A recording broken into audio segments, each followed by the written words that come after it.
श्रीमती पल्लवी कोष्टी वरिष्ठ अधिकारी लाही पुणे यांनाही मी विनंती करते की त्यांनी मंचावर स्थानापन्न व्हावे व उपस्थित श्रीमती मेधा बनकर यांनाही मी विनंती करते की त्यांनी मंचावर स्थानापन्न व्हावे। कार्यक्रमासाठी प्रमुख उपस्थित असलेल्या माननीय श्रीमती श्रेया देशमुख प्राचार्य BBA कॉलेज यांनाही मी विनंती करते की त्यांनी मंचावर स्थानापन्न व्हावे। रोजगाराभिमुख तंत्र कौशल्यांचा आधार, व्यवसाय शिक्षण देई जीवनाला आकार, हाताला काम मनाला आत्मविश्वास, स्वयंपूर्ण भारताचा हाच खरा विकास। यानंतर आजच्या कार्यक्रमाचे अध्यक्ष श्री संजीव सगरोळीकर सर यांचे स्वागत करण्यासाठी मी श्री साहेबराव विसे सर यांना विनंती करते।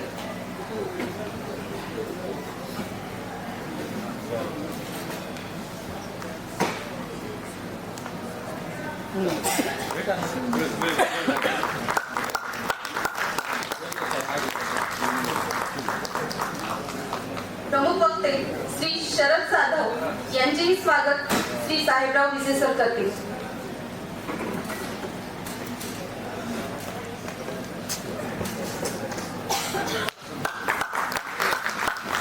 प्रमुख वक्त्या माननीय श्रीमती पल्लवी कोष्टी यांचे देखील स्वागत श्री साहेबराव विसे सर करतील।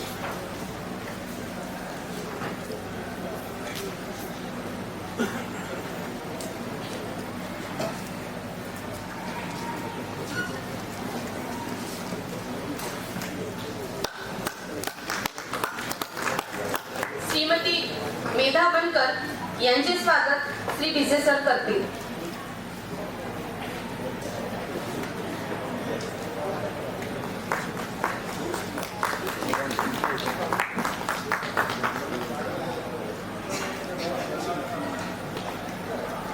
प्रमुख उपस्थित असलेल्या माननीय श्रीमती श्रेया देशमुख मॅडम यांचे स्वागत विसे सर करतील।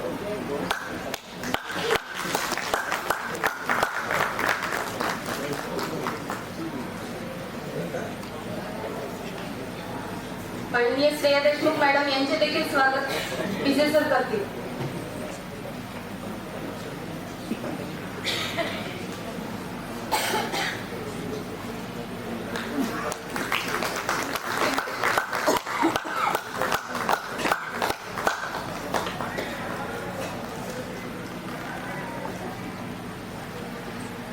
यानंतर श्री नागोराव माचापुरे सर यांना मी विनंती करते की त्यांनी प्रमुख वक्त्यांचा परिचय आम्हा सर्वांना करून द्यावा।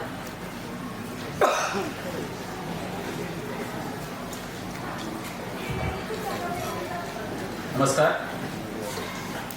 विज्ञान आश्रम पाबळ आणि लेट हँड इंडिया पुणे या दोन्ही संस्था व्यवसाय शिक्षणामध्ये काम करणाऱ्या संस्था आहेत। सर्वप्रथम मी श्री शरद जाधव विज्ञान आश्रम पाबळ यांची मी ओळख करून देत आहे।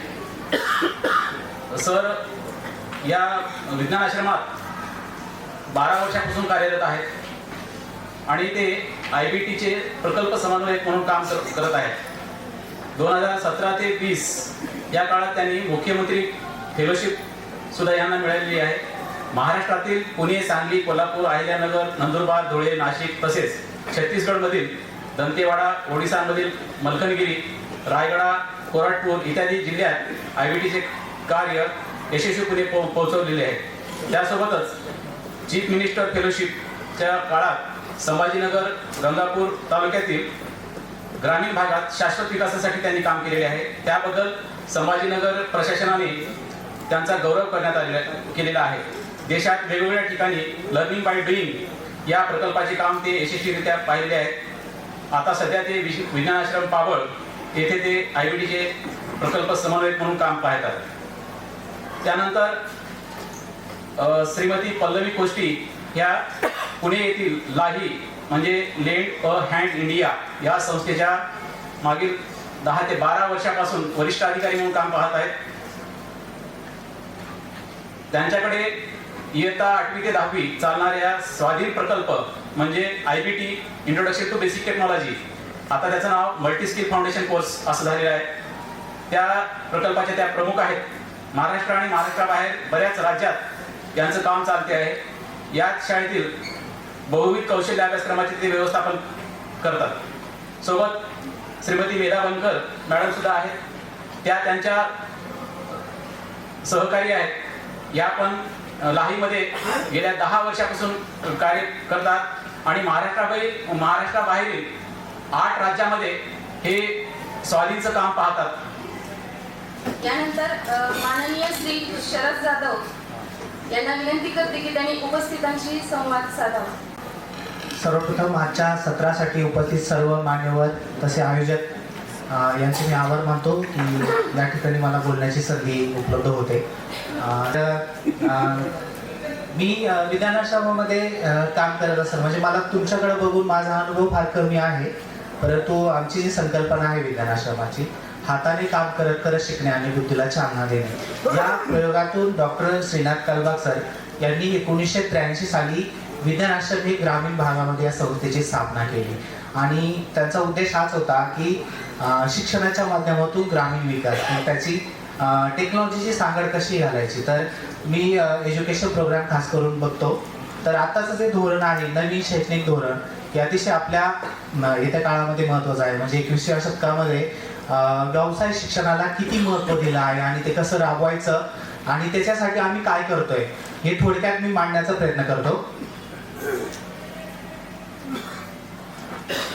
तर आम्ही साधारणतः 8वी ते 10वी जे आहे 1987 पासून व्यवसाय शिक्षणाची जे IBT म्हणून जो उपक्रम आहे तो विविध शाळांमध्ये महाराष्ट्र, छत्तीसगड, ओडिसा अशा राज्यांमध्ये सुरुवातीला राबवण्याचा प्रयत्न केला आणि सतत आमची ही राज्य शासनाला मागणी असायची की व्यवसाय शिक्षणाचा समावेश या सर्व शाळांमध्ये करावा आणि त्या दृष्टीनं सर्व शाळांनी देखील प्रयत्न केला, परंतु म्हणावं तसं यश मिळालं नाही. परंतु आज जर बघितलं की NEP 2020 मध्ये व्यवसाय शिक्षणाचा हा समावेश करण्यात आला आहे. म्हणजे आता तुम्ही जर विचार कराल ना तर सगळ्या शाळांना, म्हणजे मी आता 6वी पासून पुढे बोलतो, 6वी ते 10वी पर्यंत व्यवसाय शिक्षण सर्व शाळांना कंपल्सरी होणार आहे 2026 पासून.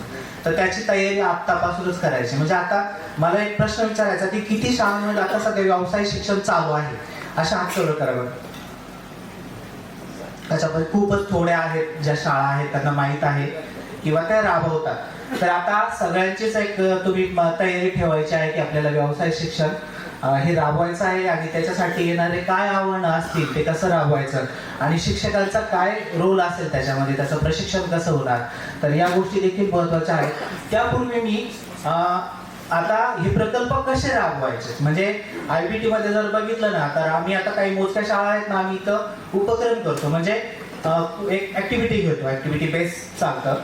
परंतु आता नवीन व्यावसायिक शिक्षणामध्ये थोडंसं डीप मध्ये जाऊन मुलांना ते प्रकल्प कसे राबवायचे, म्हणजे 6वी ते 8वीचा जर विचार केला तर त्यांना इंट्रोडक्शन झालं पाहिजे त्या व्यवसायाच्या संदर्भात. त्याच्यानंतर 9वी आणि 10वीला त्या व्यवसायाच्या संदर्भात थोडंसं अजून ऍडव्हान्स मध्ये, म्हणजे त्यांना स्किल येईल किंवा कम्युनिटी सर्व्हिस जे वाढवण्यासाठीचे प्रयत्न असतील त्या शाळा करतील, या दृष्टीने ते प्रयत्न करतील. आणि त्याच्या पुढे जाऊन 11वी आणि 12वी जे असतील तर जे ITI सारखे लेवलचे जे कोर्सेस आहे त्याच्यामध्ये ते विद्यार्थी पारंगत होईल, या दृष्टीनं व्होकेशनल एज्युकेशन जे आहे त्याचा उद्देश ठेवलेला आहे.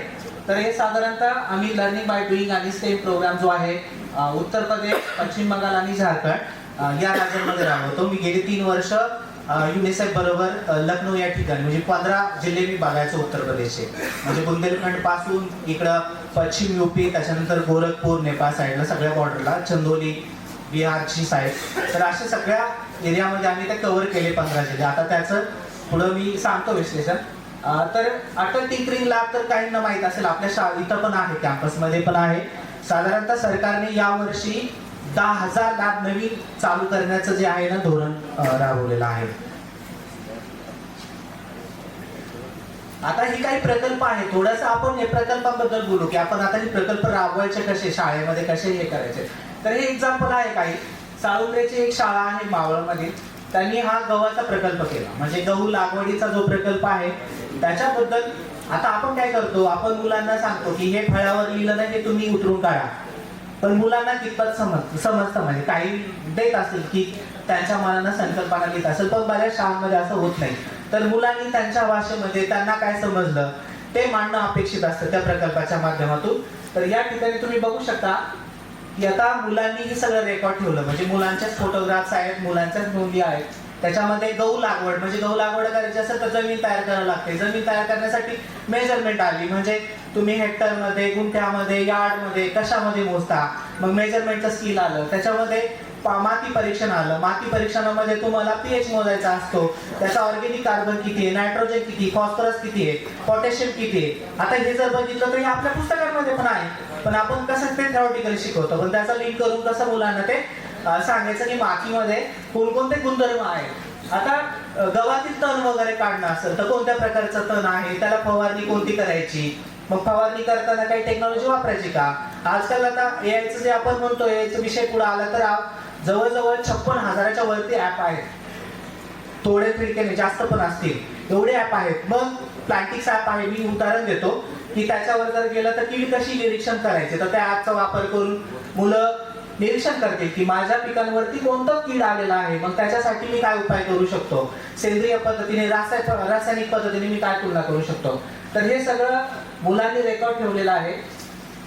आता हा सगळं जो आहे ना खर्च लेखाजोखा, आता बरीच मुलं ही शेतकऱ्यांची असतात, शेतकरीच त्याचा लेखाजोखा ठेवत नाही, त्यालाच माहित नसतं किती प्रॉफिट झाला आणि किती लॉस झाला, त्याच्या नोंदी कशा ठेवायच्या. तर विद्यार्थी स्वतः ठेवतात, तेच रेप्लिकेट होतं त्याच्या घरी, तो स्वतः सांगत असतो. म्हणजे मी आज सकाळी एका विद्यार्थ्याशी बोलत होता ना, पार्थ नावाचा 8वीचा विद्यार्थी, तर त्यांनी खूप एक्झाम्पल दिले होते की मी माझ्या घरी कशी मदत होते. म्हणजे मी आईला स्वयंपाक बनवताना मी काही रेसिपी सांगतो, वडील जर शेती करत असेल तर मी त्यांना काही सजेशन देतो की असं नाही असं करूया.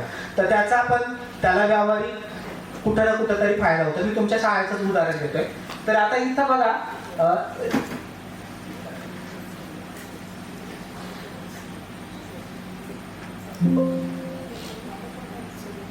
आता हे त्यांनी रेकॉर्ड ठेवलेलं आहे बघा साळुंखे शाळेने. म्हणजे आता जर तुम्ही बघितलं तर त्यांनी 20 डिसेंबरला जे आहे लागवड केलेली आहे, किती किलो बियाणं टाकलेलं आहे, किती क्षेत्र होतं. नेक्स्ट या.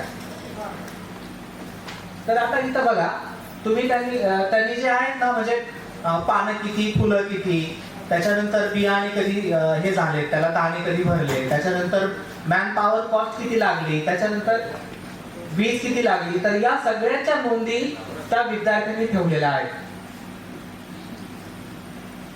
आणि मग एकूण खर्च किती आला, तर या सगळ्यांचं रेकॉर्ड जे आहे. तर आता एनईपी जे आपल्याला व्होकेशनल एज्युकेशन आता लागू होणार आहे, त्याच्यामध्ये हे उदाहरणं आणि ती प्रकल्प करायचे आहेत. मी पुढे चालून सांगतो की कंटेंट कसा आलेला आहे बाजारामध्ये.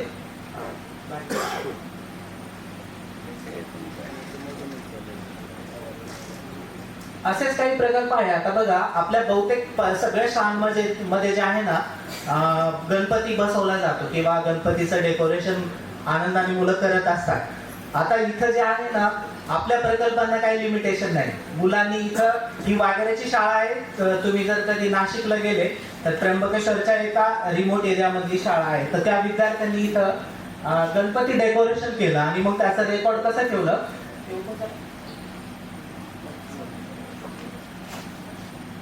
बघा आता यामध्ये नाही का विद्यार्थ्यांनी प्रकल्पांची जी काय वैशिष्ट्य आहे, म्हणजे मूर्ती तयार करणे असेल, मूर्ती तयार करताना मॉर्टर कसं करायचं, त्याला रंग कोणता द्यायचा, त्याच्यासाठी ते डिझाईन कोणती निवडायची, कशी करायची डिझाईन, त्याच्यानंतर जे काही रंग द्यायचे, मापन करायचं, मोजमाप करायचं. तर हे सगळं जे स्किल आहे मुलं या ठिकाणी शिकत असतात. आता हे सगळे जे आहे मुलांनी नोंदी ठेवल्यात. म्हणजे आता रंग मिश्रणातून कोणते रंग तयार होतात हे आता आपल्याला पुस्तकातून पण शिकवलं जातं, पण ते किती डोक्यात बसतं. तर मुलांनी प्रयोग करून बघितला तर कोणते कोणते रंग तयार होतात. मग ह्या अशा सगळ्या मुलांनी नोंदी ठेवलेल्या आहेत. रंगाचे प्रकार, कोणता रंग कोणत्या वस्तूसाठी वापरू शकतो. तर हे सगळं मुलांनी म्हणजे काही ChatGPTचा वापर केला, काही शिक्षकांनी मदत केली. कारण आता शिक्षकांचा रोल थोडा बदलणार आहे. शिकण्यापेक्षा आपल्याला त्यांना जे म्हणतो ना गायडन्स करणं, म्हणजे मदतनीस म्हणून आपल्याला येत्या काळामध्ये आपल्याला ते काम करायचं आहे व्होकेशनल मध्ये. तर बघा आता हे सगळं डिझाईन केलं.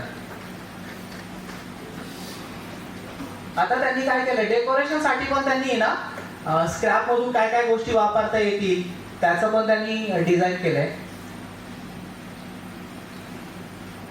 आता हे बघा शेवटी त्यांनी कॉस्टिंग काढलं की त्या पूर्ण प्रकल्पासाठीचा खर्च, त्याच्यानंतर मॅन पॉवर कॉस्ट, असं सगळं त्यांनी ते गणित काढलं आणि 1500 रुपयामध्ये.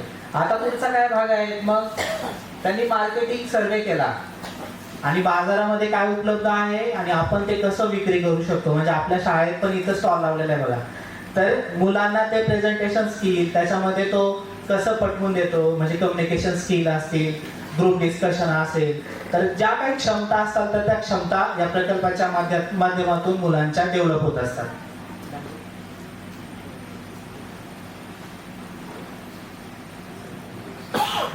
असंच एक डेक्कन एज्युकेशन सोसायटीची शाळा आहे पुण्यामधली. त्या शाळांमध्ये पण आता व्होकेशनल एज्युकेशन राबवतो. तर त्या शाळेचा कुकिंग विदाउट फायर हा एक प्रकल्प आहे. आता सगळेच प्रकल्प दाखवत नाही, बोर तर नाही होते ना? नाही ना. तर या प्रकल्पामध्ये पण मुलांनी कुकिंग विदाउट फायर मध्ये कोणकोणत्या रेसिपी आपण बनवू शकतो, म्हणजे गॅस विना, आणि त्याचं सगळं कौशल मेला भरून ते विक्री करायचं, त्याचं हायजीन, त्याची कॉस्टिंग काढणं असेल, त्याचं डेकोरेशन असेल, तर हे प्रेझेंटेशन वगैरे सगळे मुलं त्या प्रकल्पातून शिकत असतात. तळेगावमध्ये हे भात लागवडीचा प्रकल्प आहे मुलांचा. तर बीज प्रक्रिया करणं, भात पेरणी करणं, आता या भातांच्या जाती वगैरे सगळंच ते अभ्यासत असतात. त्याच्यामध्ये रोपांची उंची मोजणं. आता हे बघा, सगळं त्यांनी किती उत्पन्न झालं वगैरे सगळं ते विक्री सुद्धा मुलांनीच केलं. तर या सगळ्या नोंदी आहेत त्याच्या, ज्या मुलांनी ठेवलेल्या आहे डिटेलमध्ये तुम्ही बघू शकता. हे सगळं त्यांनी अंदाजपत्रक पूर्ण काढलेलं आहे, म्हणजे वीज बिल सुद्धा त्यांनी काढलेलं आहे, मॅन पॉवर कॉस्ट पण काढलेली आहे. तर या सगळ्या नोंदी मुलं ठेवत असतात. आता आपण येऊ न्यू एज्युकेशन पॉलिसीमध्ये ज्या आहेत. आता ह्या 3 गोष्टी आहेत, म्हणजे न्यू एज्युकेशन पॉलिसी एका बाजूला दिसते, मध्ये तुम्हाला जे राष्ट्रीय आराखडा आहे, शिक्षण आराखडा, आणि त्याच्यानंतर राज्य शिक्षण आराखडा. म्हणजे आता 2023 मध्ये नॅशनल लेवलला हे झालंय, स्टार्ट झालं, आणि त्याच्यानंतर आता त्याच धर्तीवरती राज्याने 2024ला सुरुवात केलेली आहे आता. तर हे आपल्याला राबवायचं आहे. तर आपण आता IBT मध्ये कसं कृती जे होतं ऍक्टिव्हिटी बेस्ड करत होतो, आता प्रकल्प आधारित करायचा आहे. स्टेम एज्युकेशन आहे, इंटिग्रेशन ऑफ सब्जेक्ट आहे, vocational education grade wise, learning by doing. तर आता मेन मुद्दा आहे की आता जर तुम्ही बघितलं, आता ज्यांच्याकडं मल्टी स्किल फाउंडेशन कोर्स आहे ना, इथं 4 सब्जेक्ट आहे. आणि इथं जर बघितलं तर फार काही बदल नाही. व्होकेशनल एज्युकेशन मध्ये त्यांनी 3 कॅटेगरी मध्ये केलेलं आहे, म्हणजे लिव्हिंग फॉर्म मध्ये केलेलं आहे, मशीन मटेरियल्स आणि ह्युमन सर्व्हिस मध्ये. अशा 3 कॅटेगरी मध्ये विद्यार्थ्यांनी प्रकल्प करायचे आहेत. तर आता हे काही प्रकल्पांची उदाहरणं आहेत बघा. आता ही प्रकल्पांची उदाहरणं म्हणजे व्होकेशनल एज्युकेशनच्या आता जे कौशल बोधचं पुस्तक आहे ना, म्हणजे राज्य कृती आराखडा, याच्यामध्ये पण हीच उदाहरणं आहेत की मुलांनी प्रकल्प कोणकोणते करावेत. तर आता याच्यामध्ये जर तुम्ही बघितलं, मशीन अँड मटेरियल्स मध्ये इलेक्ट्रॉनिक्स आहे, मेकॅनिकल आहे, त्याच्यानंतर रोबोटिक आहे, ऑटोमोबाईल आहे, त्याच्यानंतर सुतार काम आहे, कोडिंगचं काम आहे, त्याच्यानंतर लाईफ फॉर्म मध्ये जे आहे अन्न प्रक्रिया, बागकाम, शेती, दुग्ध व्यवसाय आणि पशुसंवर्धन, असे काही प्रकल्प आहेत. ह्युमन सर्व्हिस मध्ये पण आरोग्य सेवा, पर्यटन, सौंदर्य स्वास्थ्य, बँकिंग व वित्तीय सेवा आणि फॅशन डिझायनिंग, असे काही प्रकल्पांचे मी एक्झाम्पल दिले. तर हे सगळे प्रकल्प आपण राबवायचे आहेत. आता या 3 कॅटेगरी आहेत बघा, working with machine materials, working with life form आणि ह्युमन सर्व्हिस. या 3 कॅटेगरी मध्ये आपल्याला प्रकल्प करायचे आहे. आता हे कसे करायचे बघा. आता आपल्याला विद्यार्थ्यांना एकूण 3 प्रकल्प द्यायचे आहेत. या 3 कॅटेगरी मध्ये मी म्हणतोय, म्हणजे ह्युमन सर्व्हिस मध्ये जर मी आता प्रकल्प सुरुवातीला केला, तर तो पुढच्या बॅच मध्ये मला दुसराच प्रकल्प करायचा आहे. लिव्हिंग फॉर्म मध्येच नाही करायचा, ह्युमन सर्व्हिस मध्ये करायचा. त्याच्यानंतर मशीन मटेरियल्स मध्ये, म्हणजे मला वेगवेगळे स्किल्स मला तिथं ते मिळाले पाहिजे विद्यार्थ्यांना. म्हणून 3 प्रकल्प एका विद्यार्थ्याला एका वर्षामध्ये, असे 9 प्रकल्प 6वी ते 8वी सांगतोय मी. त्याच्यानंतर पुन्हा 9वी ते 10वी 3 प्रकल्प, असे ते 6 प्रकल्प विद्यार्थ्यांनी करणं अपेक्षित आहे. तर असं साधारणतः स्ट्रक्चर आहे. आता हे शाळेचे प्रकल्प कसे राबवायचे, तर पहिलं तर त्या प्रकल्पांची पूर्वतयारी करावी लागेल का आपल्याला आपल्या शाळेमध्ये गरज काय, त्यानुसार आपल्याला प्रकल्प निवडावा लागेल. मग प्रकल्प निवडायचं तर मग आपल्याला त्याच्यासाठीचे लागणारे काही संसाधनं असतील. आता तुम्ही म्हणाल की मग आता शिक्षक आहेत आम्हाला काही स्कीम नाहीये, मग आम्ही ते कसं राबवायचं. तर आपल्या परिसरामध्ये असे काही बिल्डर असतील किंवा जे ज्यांचं स्किल आहे, आपण असं म्हणू एंटरप्रेनर आहे, एखादा शेतकरी आहे, कुशल शेतकरी आहे, एखादा कारागीर आहे, कार्पेंटर आहे, तर त्यांना आपण रिसोर्स पर्सन म्हणून शाळेमध्ये इन्व्हाइट करू शकतो. त्यांची मदत आपण घेऊ शकतो आणि ते प्रकल्प त्या पद्धतीनं आपल्याला राबवायचे आहे. आता हे प्रकल्प राबवताना जसं मी म्हटलो ना की मुलांनी त्यांचे अनुभव हे मांडले पाहिजे, त्यांनी ते लिहिलं पाहिजे. म्हणजे त्याच्यामध्ये साहित्य साधन काय लागणार आहे, त्याचं एस्टिमेट कसं काढायचं, प्रिकॉशन काय घ्यायचं, मी बनवत असताना काय काळजी घेतली पाहिजे, त्याच्यानंतर मी समूहामध्ये कोणती कामं करू शकतो, कोणती कामं वाटून देऊ शकतो त्याच्या क्षमतेनुसार, तर ते करायचं आहे. त्याच्यानंतर कृती स्वतः विद्यार्थी लिहिणार आहे, कॉस्टिंग काढणार आहे, ड्रॉइंग काढणार आहे. तर या सगळ्या गोष्टींसाठी वेळ लागणार आहे. मग आता याच्यासाठी जर बघितलं तर ही एकूण 8 प्रकल्पांमध्ये आम्ही विभागणी केलेली आहे. म्हणजे आम्ही प्रयोग 1 वर्षापूर्वीपासून करतोय आणि हे शाळांमध्ये राबवायला पण आम्ही सुरुवात केलेली आहे. म्हणजे धोरण राबवेल तेव्हा राबवेल, पण आम्ही सुरुवात करून दिली 1 वर्षापूर्वी. तर हे प्रकल्प राबवताना हे 8 विभागामध्ये आहे. म्हणजे जर मी आता इथं वॉटर टेस्टिंगचं आहे, मी किचन गार्डनचं एक उदाहरण देतो की सुरुवातीला प्राथमिक जी माहिती आहे तर शिक्षक त्यांना 1-2 तास त्याला जातील. त्याच्यानंतर 5 तास तुम्हाला सर्वे जाईल. म्हणजे एखाद्या तुम्ही केविके केंद्राला भेट दिली किंवा एखादा कुशल शेतकऱ्यांना भेट दिली, तिथं जाऊन माहिती घेतली की शेतीवरचे प्रश्न काढले की तुम्ही कोणकोणती पिके लावता, कोणकोणत्या सीझनला कोणकोणते पिकं. मी एक्झाम्पल सांगतोय तुम्हाला. असे काही प्रश्न काढून ते विद्यार्थ्यांनी तिथं अपेक्षित आहे नोंदी करणं. तर त्याच्यानंतर मग मुलं येथील आराखडा करतील शेतीचा. मग ते आराखडा झाल्यानंतर मग त्याचं ते फेन्सिंग करेल आणि काय काय लागवड करायचं त्याचं प्लॅनिंग करेल. मग ते लागवड केल्यानंतर त्याच्या सगळ्या नोंदी ठेवतील मुलं. आणि मग खत व्यवस्थापन असेल, पाणी व्यवस्थापन असेल, त्या पिकांच्या वाढीच्या नोंदी असतील, असं सगळं. म्हणजे त्याच्यात पेस्टिसाइड बनवणं पण आलं. तर या सगळ्या गोष्टी मुलं त्या प्रकल्पामध्ये करणं अपेक्षित आहे. असे साधारणतः जे घड्याळी तास आहे ते आपण म्हणू की 40 तास लागतील.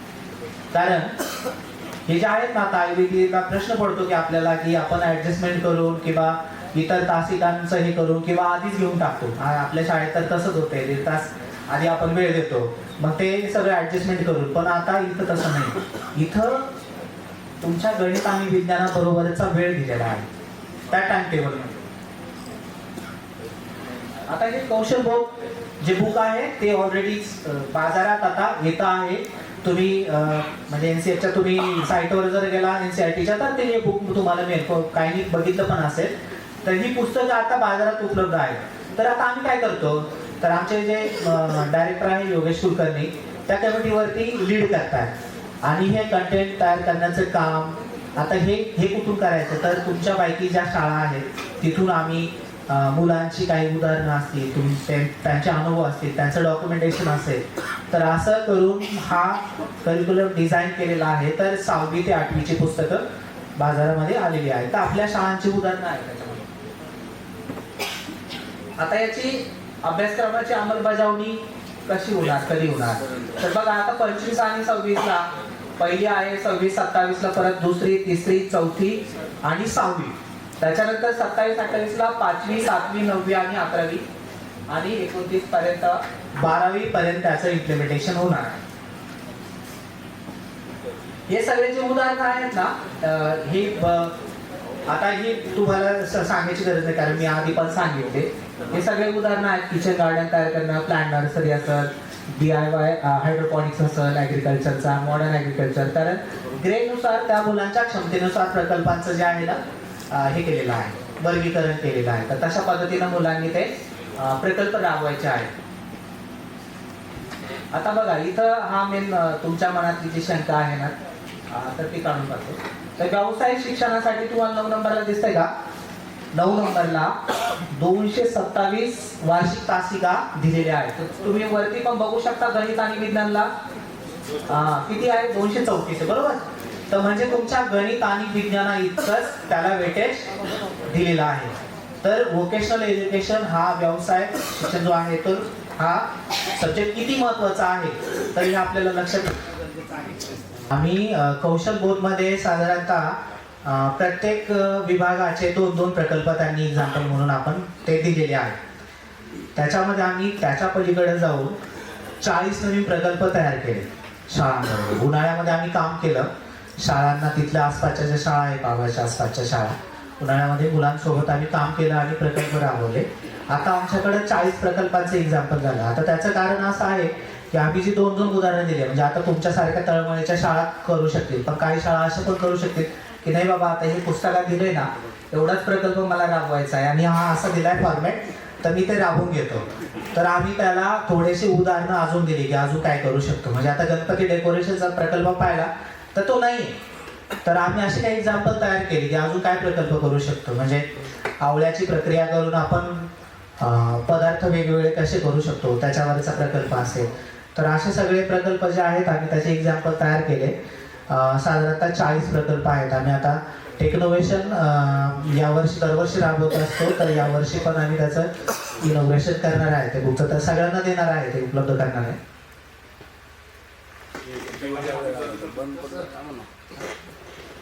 किती वर्षापासून चालू आहे? नाही, आमचं आता तसं पाहिलं तर 1987 पासून व्होकेशनल एज्युकेशन आपण राबवतो. पहिल्या 3 शाळा होत्या 1987 साली. त्याच्यानंतर मग हळूहळू वाढल्या. 2006 मध्ये लाही जे आहेत लँड अँड इंडिया, त्यांचा प्लॅन 100ला आम्हाला सपोर्ट मिळाला. मग त्यांनी आमच्यासोबत टायप करून आपण 100 शाळांवरती काम सुरू केलं. मग हळूहळू आहेत ना शाळांच्या सक्सेस स्टोरीचा. तर मी साधं एक उदाहरण देतो की पावळ बसली शाळा आहे धामारी म्हणून, न्यू इंग्लिश स्कूल धामारी, त्यांचा वाटलं असं नंबर देतो. त्या शाळेमध्ये शिक्रापूर पासून ती 18 किलोमीटर आहे. तर 120 विद्यार्थी हे शिक्रापूरमधून त्या शाळेवर येतात. त्यांच्याकडे वेटिंगला असतात ॲडमिशन. ग्रामीण भागातली शाळा सांगतोय मी, व्होकेशनल एज्युकेशन म्हणून. तर मुलांचे पण भरपूर स्टोरी आहेत की ते वेगवेगळ्या कार्यक्षेत्रामध्ये ते व्यावसायिक झाले, वेगवेगळ्या ट्रेडमध्ये किंवा चांगल्या कॉलेजला त्यांचे ॲडमिशन झाले, कारण कोर्स सब्जेक्ट म्हणून पण त्याला काही शाळांना मान्यता आहे. तर तिथं पण मुलांना त्याचा फायदा होतो. आता हे जे आहे नॅशनल करिक्युलम फ्रेमवर्क, इथं पण टाइम टेबल दिलेला आहे 6वी ते 10वी.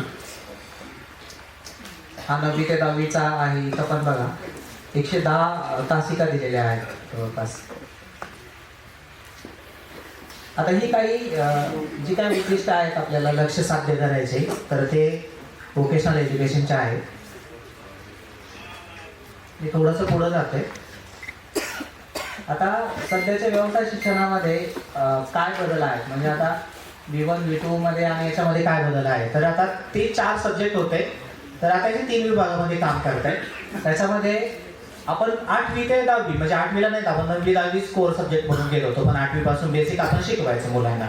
तर आता इथं जर बघितलं तर 6वी ते 12वी पर्यंत व्होकेशनल एज्युकेशन आता राबवणार आहे. त्याच्यानंतर आपण छोट्या छोट्या विभागामध्ये पार्टमध्ये आपण ऍक्टिव्हिटी घ्यायचं, रोजची एक ऍक्टिव्हिटी व्हायची. पण आता तसं नाही, साधारणतः 2 महिने म्हणजे 50 तासिका एका प्रकल्पाला जाणार. तर आता याचं हे मूल्यांकन कसं करायचं. तर आता लिखित जी परीक्षा आहे ती 10%, मौखिक परीक्षा आहे ती 30%, आणि त्याच्यानंतर जे काय प्रकल्प लिहिणार आहे त्याचं 30%, असं पोर्टफोलिओ 10% असं आहे. तर हे सगळे उदाहरणं आहेत त्याच्यामध्ये.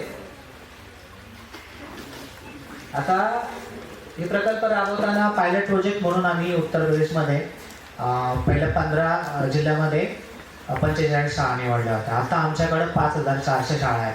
रोजचं आमच्या तिथं ट्रेनिंग असतं शिक्षकांचं. म्हणजे उत्तर प्रदेशने आपल्यापेक्षाही खूप आघाडी घेतली. आपण 87 पासून चालू केलं, पण त्यांनी ते 21 पासून राबवायला सुरुवात केली. आता 75 जिल्ह्यांमध्ये सगळीकडे राबवतात आणि शिक्षक असतात. म्हणजे आता निदेशक नाही आहे तिथं, आता सध्या ते त्यांचे शिक्षकच ते राबवतात.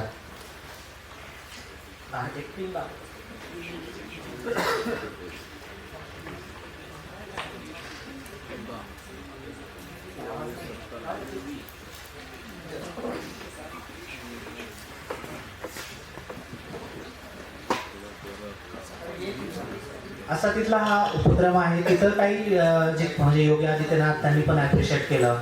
त्याच्यानंतर प्रियंका चोप्रा स्वतः येऊन तिथं त्यांनी 2 दिवस शाळांना भेट दिली. पॅट कमिन्स किंवा अजून बरेच जे काही सेलिब्रिटी होते त्यांनी पण या प्रोग्रामचं कौतुक केलं. तर तिथं आम्ही लर्निंग बाय डुईंग म्हणून जे बुक आहे, म्हणजे काय काय प्रकल्प करू शकतो, साधारणतः 60 प्रकल्पांचं तिथं आम्ही हे केलंय. त्याचं बुक पण आमच्याकडे उपलब्ध आहे, म्हणजे कोणाला शाळांना हवं असेल तर ते आमच्याकडे उपलब्ध आहे. हे काही तिथले प्रकल्प आहेत, म्हणजे मुलांनी मशरूम बरेलीतली शाळा आहे, तर त्याचं पण त्यांनी कशा पद्धतीने रेकॉर्ड ठेवलं आहे तुम्ही बघू शकता. कारण आता प्रकल्पांबरोबर डॉक्युमेंटेशन पण फार महत्त्वाचं आहे. कारण आपण काय करतोय माहिती का, शाळा उत्सव साजरे करतात. उत्सव म्हणजे एका दिवशी भरभर सगळे प्रकल्प ठेवलेत, पण त्याचं जे आहे रिफ्लेक्ट करायचं, मुलांनी काय लिहायचं डॉक्युमेंटेशन, तिथं आपण थोडं कमी पडतोय. तर तिथं हे करणं गरजेचं आहे. तर हे झारखंड आणि वेस्ट बंगालमध्ये आम्ही स्टेनचा प्रोग्राम 100 शाळांमध्ये करतोय. त्याच्यानंतर ATLचे ज्या लाभ आहेत आमच्या आंध्र, तेलंगणा आणि कर्नाटक आणि आता उत्तर प्रदेशमध्ये पण चालू आहेत. तर साधारणतः 10,000 आता ATL लॅब सुरू होणार आहेत. आता हे विषय शिक्षक जे आहे तर science, physics, math, social science, language. तुम्हाला लँग्वेजचे शिक्षक काय शिकवणार?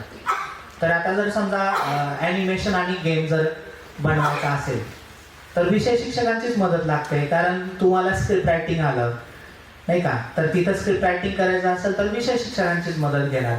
तर असं त्या सब्जेक्टशी रिलेटेड शिक्षकांनी तिथं हेल्प करायची आहे विद्यार्थ्यांना. तर हे काही आमचे मॅन्युअल आहेत. म्हणजे आम्ही जे कंटेंट, आम्ही 2 गोष्टी करतो आता. एक तर टेक्निकल प्रशिक्षण पण देतो, दुसरं आम्ही जे काही कंटेंट डेव्हलपमेंटचं काम करायचं, म्हणजे अजून कुठले प्रकल्प करू शकतो. तर हे आमची काही म्हणजे बुक आहे जे आम्ही आता त्याचा कंटेंट डेव्हलप केला, अजून खूप कंटेंट वाढवलं आहे. तर ATLसाठी पण आहे आमच्याकडं आणि मॅन्युअल जे आहेत LBD लर्निंग बाय डुईंग स्टेनचे, तर हे आमच्याकडे उपलब्ध आहे. कोणाला हवे असतील तर माझ्याशी संपर्क करू शकता. तर हे आमचे नंबर आहेत. कोणाला म्हणजे संस्थेला प्रशिक्षण हवं असेल किंवा अजून काही इन्क्वायरी असतील तुमच्या, तुम्हाला वाटलं बाबा काही शंका असतील, तर हे नंबर आहे. डायरेक्टर सरांचा पण नंबर आहे आणि माझा स्वतः पण नंबर आहे. तर आम्ही बिलकुल उपलब्ध असू तुमच्यासाठी. तुम्ही सगळ्यांनी शांत चित्ताने ऐकलं त्याबद्दल आणि आयोजकांनी आम्हाला या ठिकाणी संधी दिली त्याबद्दल त्यांचे आभार. धन्यवाद. माझं काम शरद सरांनी खूप सोपं केलं, कारण डेंडा इन इंडियाचा उद्देश आणि आपल्या विज्ञान आश्रमचा उद्देश एकाच उद्देशाने सुरू झालेल्या ह्या 2 स्ट्रीम वेगळ्या झाल्या, पण उद्देश दोन्हीचाही सेम आहे. डॉक्टर कालबारांचा जो उद्देश होता की कृतीशील शिक्षण, तर त्याच्यावरच आधारित आमची डेंडा इन इंडिया संस्था आहे. गेली 20 वर्ष ह्यामध्ये कार्यरत आहे. आणि सध्या आज हा जो आपला विषय NEP आणि त्या अनुषंगाने शाळांची प्रिपेअर्डनेस वगैरे, तर ह्यावर जास्त फोकस आम्ही करू. अदरवाईज मला थोडंसं एवढं सांगायला आवडेल की आपली जी सगरोळीची शाळा छत्रपती शिवाजी विद्यालय आणि डेंडा इन इंडिया ह्यांचा गेली 13 वर्षाचा ऋणानुबंध आहे.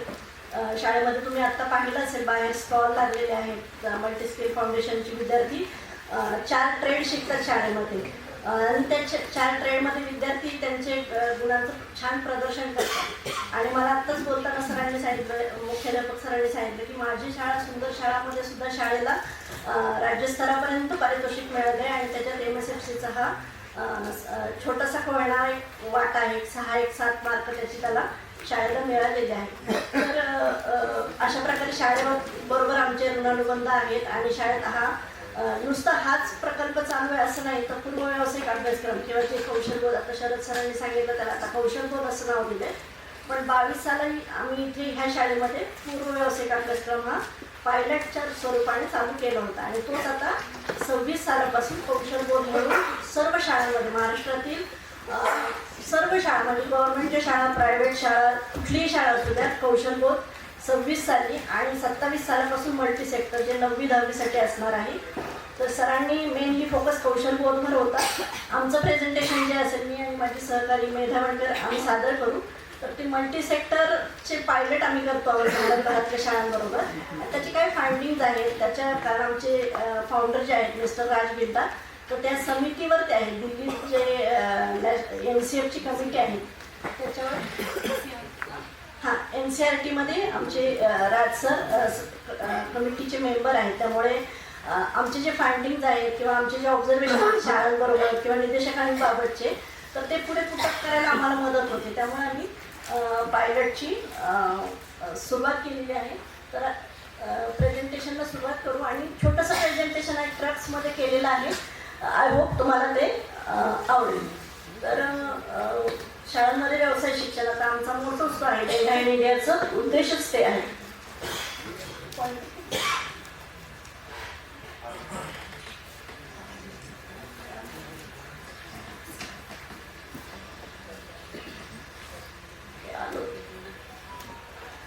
ओके. तर आता शैक्षणिक धोरण काय सांगते ते आपण थोडक्यात बघूया. आम्ही जे काम करतोय त्याला ते कसं आलंय होतं हे सांगण्याचा मी प्रयत्न करते की लेंडा इंडिया ही संस्था कौशल्य शिक्षणावर गेली 20 वर्ष कार्य करते आहे. आणि आता शैक्षणिक धोरण असं सांगते की प्रत्येक शाळेत म्हणजे कुठल्याही प्रकारची शाळा असू द्या महाराष्ट्रातल्या, तर महाराष्ट्र शासनाने GR सुद्धा नुकताच रिलीज केलेला आहे. तर तिथे शैक्षणिक धोरण हे व्यावसायिक शिक्षण हे रेग्युलर शिक्षणाबरोबर रेग्युलर करिक्युलम बरोबर जाणार आहे. औपचारिक शिक्षण आणि कौशल्य शिक्षण हे असं वेगवेगळं राहणार नाही. जसं सरांच्या प्रेझेंटेशनमध्ये सुद्धा आलं की ते कसं अलाइंड होणार आहे. इयत्ता 6वीला 2026 पासून सुरुवात होणार इम्प्लिमेंटेशनला, ॲक्च्युअल इम्प्लिमेंटेशनला, आणि त्याची विस्तृत माहिती सरांनी दिलेली आहे. त्यानंतर 2027 मध्ये 9वीसाठी बहुविध क्षेत्रांचा परिचय म्हणजे मल्टी सेक्टरल एक्सपोजर हा उद्देश असा काय ठेवलेला आहे राष्ट्रीय शैक्षणिक धोरणात. जे खूप वर्षांनी आपण ही पॉलिसी रिन्यू केलेली आहे म्हणजे भारत सरकारने. आणि मीन व्हाईल असा अभ्यास झालेला आहे की विद्यार्थी बरेच शिकतात, ग्रॅज्युएट होतात, पोस्ट ग्रॅज्युएट होतात, पण तरीसुद्धा बेरोजगार असतात. तर बेरोजगार असण्यामागची कारणं काय ह्याचा थोडासा उहापोह करून स्किल नसल्यामुळे ते मुलं बेरोजगार आहे असं एक थोडंसं फाइंडिंग आलेलं आहे. त्यामुळे ह्या नवीन शैक्षणिक धोरणात स्किल एज्युकेशनला किंवा वोकेशनल एज्युकेशनला इतर विषयांयुक्त म्हणजे गणित, सायन्स किंवा इतर विषय जे आपले असतात, शास्त्र, भाषा, त्याचे इतकंच महत्त्व दिलेलं आहे. आता मुलगा 9वी 10वीचं मल्टी सेक्टर शिकला तर पुढे तो काय करेल, तर 11वी आणि 12वी मध्ये मल्टी सेक्टर म्हणजे कसं आहे की 9वीत तो 3 सेक्टर शिकेल. कुठलेही 3 जे फॉर्म सरांनी सांगितले, मशीन, ह्युमन आणि सर्व्हिस, कुठलेही 3 फॉर्म तो 9वीत शिकेल, 10वीत उरलेले 3 शिकेल. अशा प्रकारे त्याला टोटल 6 सेक्टरचं एक्सपोजर मिळेल 9वी 10वी मध्ये.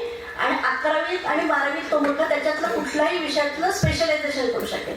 फॉर एक्झाम्पल मुलगा कोडिंग शिकला 9वीत, तर त्याला त्याच्यात गोडी लागली किंवा त्याला त्याच्यात गती मिळाली तर तो पुढे 11वी 12वीला जाऊन कोडिंगमध्ये पुढचं ॲप डेव्हलप करू शकतो, ॲप डेव्हलपर बनू शकतो, सॉफ्टवेअर इंजिनियर बनू शकतो, व्हॉट एव्हर तो त्या फील्डमध्ये पुढे जाऊन करू शकतो. तर हा एकंदरीत शैक्षणिक धोरणात या कौशल्य शिक्षणाला असा अंतर्भाव केलेला आहे. आणि कौशल्याधिष्ठित शिक्षण देणं हा आता राष्ट्रीय शैक्षणिक धोरणाचा मेन उद्देश आहे. थोडंसं आपण आमच्या संस्थेबद्दल बघूया इथे. तर आमची संस्था जसं मी यापूर्वीही बोलले की गेली 20 वर्ष औपचारिक शिक्षण आणि कौशल्य शिक्षण यांची सांगड घालण्याचा प्रयत्न करते आहे. छत्रपती शिवाजी विद्यालय सगळची शाळा ही त्यातलीच एक शाळा आहे. महाराष्ट्रातील प्लॅन 100 स्वाधीन असा एक प्रोजेक्ट आहे जो मी बघते. तर त्याच्या अंडर जवळपास 70 शाळा सध्या अशा प्रकारे कार्यान्वित आहेत. आणि खाली जे हे दिलेले आहेत की 21 राज्य किंवा केंद्रशासित प्रदेशांबरोबर आम्ही जोडलेले आहोत. 14,000 पेक्षा जास्त शाळांबरोबर आमचा संपर्क आहे. 20,000पेक्षा जास्त निदेशक आमच्याशी जोडलेले आहेत. आणि या सगळ्यांद्वारे 13 लाखापेक्षा जास्त विद्यार्थ्यांना फायदा झालेला आहे. त्याबरोबर 75पेक्षा जास्त सल्लागार आमच्याशी जोडलेले आहेत. कारण आम्ही NEP-वर काम करतोय, कौशल्य शिक्षणावर काम करतोय, तर हे सल्लागारांची आम्हाला गरज असते, शैक्षणिक सल्लागारांची गरज असते, पॅडागॉजिकल सल्लागारांची गरज असते. तर अशा प्रकारे सल्लागार कनेक्टेड आहेत. आणि आमचं स्टाफ साधारण 250पेक्षा जास्त स्टाफ भारतभर सध्या कार्यरत आहे. आणि वेगवेगळ्या स्तरांवर हा स्टाफ काम करतोय म्हणजे NCERT-मध्ये असणे किंवा बालभारती जे पुस्तक निर्मिती क्षेत्रात आहे त्यांच्याबरोबर आमचे लोक काम करतात.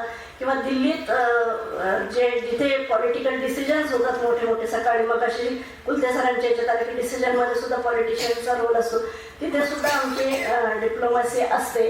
तर अशा प्रकारे आमचं हे चालू आहे. त्याच्यात एक गोष्ट मला नमूद करावीशी वाटते की लाहीचं जे कार्य आहे तर ते इकॉनॉमिक सर्वे जो 23-24चा पब्लिश झाला होता तर त्याच्यात आमचा कार्याचा उल्लेख केलेला आपल्या ज्या वित्तमंत्री निर्मला सीतारामन त्यांनी त्याला हायलाईट केलं होतं आणि अशा प्रकारचे उपक्रम भारतातील सगळ्या शाळांमध्ये म्हणजे मंत्री स्किल फाउंडेशन कोर्स जो आहे तो भारतभरातील सगळ्या शाळांनी कसा राबवला पाहिजे आणि त्याचा विद्यार्थ्यांना कसा फायदा होऊ शकतो हे हायलाईट केलं होतं. तर ही आमच्यासाठी एक अभिमानाची गोष्ट आहे. आता NEP किंवा राष्ट्रीय शैक्षणिक आराखडा NCF काय सांगतो याबद्दल थोडंसं मेधा मॅडम सांगते तुम्हाला.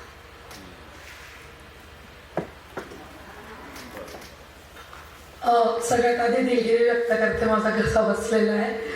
थोडक्यात आपण समजून घ्यायचा प्रयत्न करूयात की आपण इथे काय करतोय. तर एक कॉमन धागा सकाळपासून आपण बघितलाय की शिक्षण पद्धती खूप बदलतीये, विद्यार्थी बदलतोय, विद्यार्थ्याच्या आजूबाजूचा परिसर बदलतोय. त्यामुळे मुख्याध्यापकांनी आणि शिक्षकांनी कसं बदलायला पाहिजे हाच सगळा भर नवीन शैक्षणिक धोरणामध्ये आपल्याला दिसून येतोय. तर याच्यामध्ये प्रामुख्याने आपण काय करतोय, आता आपण ज्या वयामध्ये आहोत आपल्याला हा एक अनुभव आहे की जेव्हा आपण कॉलेज होऊन पास बाहेर पडलो त्याच्यानंतर आपण या गोष्टींचा विचार करायला लागलो की आपण काय करायचं, आपल्याला काय करायला आवडेल, आपल्याला कशात नोकरी व्यवसाय करायला. तर या गोष्टी आता सोप्या करून विद्यार्थ्यांना 6वी पासूनच आपण याचं ओरिएंटेशन देणार आहोत. तर प्लीज तुम्ही एक ही गोष्ट फक्त लक्षात घ्या की इथे आपण विद्यार्थ्यांना कुठेच बर्डन देणार नाहीये की आतापासूनच तुम्ही व्यवसाय नोकरी याच्याबद्दलचा विचार सुरू करा. नाही, आपण त्यांना ओरिएंटेशन द्यायचा प्रयत्न करणार आहे जेणेकरून जेव्हा ते निर्णय घ्यायच्या पातळीवरती येतील तेव्हा त्यांच्याकडे ती माहिती ऑलरेडी असेल, तेव्हा त्यांना त्याच्याबद्दलचं ज्ञान असेल किंवा मला कशामध्ये अभिरुची आहे, मी कशात पुढे जाऊन काम करू शकते याच्याबद्दल त्यांना माहिती असेल. म्हणून आपण 6वी ते 8वी पासून सुरू करणार आहोत. जसं सकाळपासून पण खूप गोष्टी आल्या, सगळा फोकस हा लर्निंग बाय डुईंग वरती असणार आहे आणि त्यामुळे विद्यार्थी शिकत म्हणजे काहीतरी गोष्टी करत कसे शिकतील याच्यावरती भर आहे. दुसरी गोष्ट, शासनाने एक खूप चांगला निर्णय यावेळेला घेतलेला आहे. जशा आपल्यासारख्या संस्था असतात त्यांना ॲडिशनल काहीतरी काम करावं लागतं आणि मग कुठेतरी नियुक्ती करावी लागते. तर असं न करता जो टॅलेंटेड रिसोर्स पूल आपल्याकडे ऑलरेडी आहे, जे शिक्षक ऑलरेडी काम करत आहेत, तो विषय अधिक चांगल्या प्रकारे कसं शिकवू शकतील सोपा करून याच्यावरती खूप भर दिलेला आहे. उदाहरणार्थ भूगोल शिकवताना आपल्याला सोलार सिस्टीम शिकवावी लागते विद्यार्थ्यांना, ती खेळाद्वारे कशी शिकवायची हे आपल्याला नमूद करून दिलेलं आहे कौशल बोधमध्ये. म्हणजे तुम्ही तोच विषय शिकवताय, तेवढ्याच तासिकांमध्ये शिकवताय, फक्त एका ऍक्टिव्हिटी थ्रू घेताय, म्हणजे मुलांनाही सोपं होत आहे, तुम्हालाही सोपं. पूर्ण भर या सगळ्या गोष्टींवरती असणार आहे. तर 6वी ते 8वी मध्ये माध्यमिक स्तर आहे. जसं सर मगाशी म्हणत होते, आपली जी विभागणी झालेली आहे, आधी आपलं 10+2 होतं, आता तसं न राहता 5+3+4 असं ते झालेलं आहे. सो त्याच्यामुळे जो माध्यमिक स्तर आहे 6वी ते 8वी त्याच्याबद्दल कौशल बोधवरती सर बोललेलेच आहे. 9वी ते 10वी मध्ये आपण कुठलेही 6 विषय निवडू शकतो, ते शाळेवरती आहे. तुमच्या विभागामध्ये किंवा तुमच्या एरियामध्ये कुठल्या गोष्टी जास्त सोप्या समजल्या जाऊ शकतात, विद्यार्थ्यांना त्याचं एक्सपोजर मिळू शकतं, या गोष्टींची निवड करायची. आपल्याला फार वाटतं आपल्या लेकरांना रोबोटिक्स मिळावं, कोडिंग मिळावं, पण हे पण बघणं गरजेचं आहे की त्याचा स्कोप किती आहे. जर त्याच्यापेक्षा मला शेतीमध्ये जर का त्याला स्कोप देणं शक्य आहे तर मी तो विषय निवडायला पाहिजे. तर तुम्ही ॲज अ मुख्याध्यापक किंवा डिसिजन घेणारे जे इथे बसलेले आहात ते विषयांची निवड करताना या गोष्टी आठवणीने लक्षात ठेवा तुमच्या, की जेणेकरून विद्यार्थ्यांना एक्सपोजर जास्त मिळेल. सरांनी एक विषय मांडला की आपल्याला गेस्ट लेक्चर बोलवायचे. हे गेस्ट लेक्चर का बोलवायचे? शिक्षकावरती एकट्यावरती आपल्याला लोड द्यायचा नाहीये. तर जर तुम्ही एखादा शिंपी जर का काम करतोय, येता जाता मुलं त्यांना बघतायत, पण मुलं फक्त काय बघतायत की ते टेलरिंगचं काम करतायत, त्याच्या मागे खर्च किती, त्याच्या मागे नफा किती, त्याच्या मागे क्रिएटिव्हिटी किती, त्याच्या मागे शिकायला काय लागतं, या सगळ्या गोष्टींचा अंतर्भाव होण्यासाठी त्यांना आपण शाळेत बोलवायचं. तर वेगवेगळे विषय आपण त्याद्वारे घेऊ शकतो, म्हणजे शिक्षकांचा लोड पण तिथे आपण कमी करायचा प्रयत्न केलेला आहे. आणि हे सगळं झाल्याच्या नंतर 11वी 12वी मध्ये जसं मॅडम म्हणाल्या, एक विषयाचं स्पेशलायझेशन करून विद्यार्थी पुढे शिकू शकतात. एवढं करून जर त्यांना वाटलं की मला फॅशन डिझायनिंग करायचंच आहे, तर त्यांना माहिती आहे की मला 11वी 12वी मध्ये मी फॅशन डिझायनिंग करू शकतो. दुसरी गोष्ट, जसं कुलते सर म्हणाले की स्पोर्ट्स शिकू शकतात विद्यार्थी, म्युझिक शिकू शकतात, आर्ट्स शिकू शकतात. तर रेग्युलर विषय घेऊन सायन्सचा विद्यार्थी सुद्धा ड्रॉइंग शिकू शकतो, सायन्सचा विद्यार्थी सुद्धा स्पोर्ट्समध्ये काहीतरी करू शकतो. तर आता ते इन्क्लुजन झालेलं आहे पूर्ण शिक्षण व्यवस्थेवर. तर 11वी-12वी मध्ये मुलांना याचा फायदा होऊ शकेल. खूप अभिमानाने मी इथे सांगते, मी बाहेरच्या बाकीच्या राज्यांमध्ये पण काम करते. अजूनपर्यंत कुठलंही राज्य असं नाहीये ज्यांनी त्यांचा राज्य कृती आराखडा तयार केलेला आहे. महाराष्ट्राचा तयार आहे. सो आपल्यावरती आहे ते आता की आपण ते कसं इम्प्लिमेंट करतो. 2026 मध्ये तर आपल्याला करायचंच आहे. मी म्हणजे विनंती करते इथे यावेळेला की आवर्जून तुम्ही सगळ्यांनी शाळेमध्ये कौशल बोधचं तरी डेफिनेटली सुरू करावं. याच्यामधून शाळेला काय काय फायदा होणार आहे, तर एक आदर्श शाळा तुम्ही बनवू शकता. आजूबाजूच्या शाळांना तुम्ही एक उदाहरण बनवू शकता की हे कसं होऊ शकतं. सरांनी जसं सांगितलं तसं तुमच्या शाळेचे एनरोलमेंट पण वाढू शकते. आणि सगळ्यात प्रथम शाळा तुम्ही पायलट स्कूल. सो आम्ही हे बघितलेलं आहे लेंडा आणि इंडियाने की ज्या पायलट शाळा होतात त्यांना पुढे अजून भरपूर एक्सपोजर मिळतं. मोठ्या अधिकाऱ्याच्या विजिट्स म्हणा, निधी म्हणा, इतर प्रकल्प म्हणा, या गोष्टीच्या संधी खूप वाढतात. तर त्यामुळे ही आपल्याला चांगली संधी निर्माण झालेली आहे. प्रवक्ते म्हणून तुम्ही काम करता आणि विद्यार्थ्यांचा सर्वांगीण विकास याच्यावरती तर आपण बोलतोच आहोत. कृतीयुक्त शिक्षणामुळे त्यांना या सगळ्या गोष्टी लवकर अनुभवायला मिळतात. याचं एक उदाहरण देते मी. आमच्या पुण्यामध्ये एक शाळा आहे, लॉयला इंग्लिश मिडियम स्कूल. खूप उच्चभ्रू शाळा आहे आणि तिकडचे विद्यार्थी हे शक्यतो बाहेर जायचा प्रयत्न करतात शिकायला पुढे. तिथले विद्यार्थी सुद्धा मल्टी स्किल फाउंडेशन का सिलेक्ट करतात की मी जेव्हा फॉरेनला जाईल तेव्हा तिथे मला प्लंबिंगची आवश्यकता आली तर मी स्वतः ते करू शकेन, कुकिंग करायची गरज पडली तर मी स्वतः ते करू शकेन. तर फक्त व्होकेशनल न राहता हे आता लाईफ स्किल्स होते. त्याच्यामुळे आपण होलिस्टिकली बघायला पाहिजे. खूप कमी गोष्टींची आवश्यकता आपल्याला याच्यामध्ये लागणार आहे. काय लागेल? एक प्रशिक्षित शिक्षक. आता हे प्रशिक्षण कुठून मिळणार? आपले आहेत ते शिक्षकच त्यांना वेगवेगळ्या संस्था प्रशिक्षण देणार आहेत. लेंडा आणि इंडिया त्यातली एक संस्था आहे जी शिक्षकांना प्रशिक्षण देण्याचं काम सध्या करत आहे. आपण म्हणतो की विज्ञान आणि गणिताचे शिक्षक तुम्ही जास्त करून पाठवावे.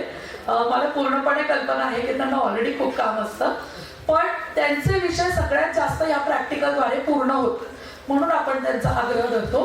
पण असं कंपल्सन नाहीये. तुम्ही भाषेचे, समाजशास्त्राचे कुठलेही शिक्षक याच्यासाठी पाठवू शकता. तर एक शिक्षक जो हे पूर्णपणे ही सगळी जबाबदारी स्वीकारेल याची नियुक्ती आपल्याला करायची. एक यादी तयार आहे. काय उपकरणं लागतात, काय साधनं लागतात, काय साहित्य लागतं, त्याची उपलब्धता करून देणे.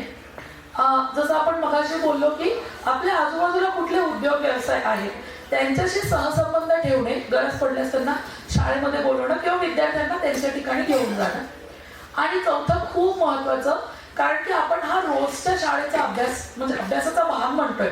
जर मी असं म्हटले की विद्यार्थ्यांना आपण वेगळ्या वेळेला बोलवूया तर त्याचं गांभीर्य आपोआप कमी होतं.